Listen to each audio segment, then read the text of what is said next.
আজকের বড় আপডেট, যতদিন না অন্নপূর্ণা ভান্ডার চালু হচ্ছে ততদিন আবারও লক্ষ্মী ভান্ডারের টাকা দিবে। জুন মাসের 2 তারিখে আপনাদের অ্যাকাউন্টে লক্ষ্মী ভান্ডারের টাকা ঢুকে যাবে। মুখ্যমন্ত্রী নিজেই ঘোষণা করলো, ভিডিওটি দেখে যাবেন। সেক্ষেত্রে আমরা লক্ষ্মীর ভান্ডার যোজনা কর্মসূচি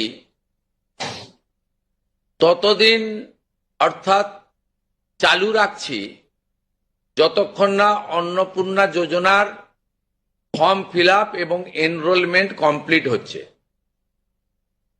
আমরা চেষ্টা করছি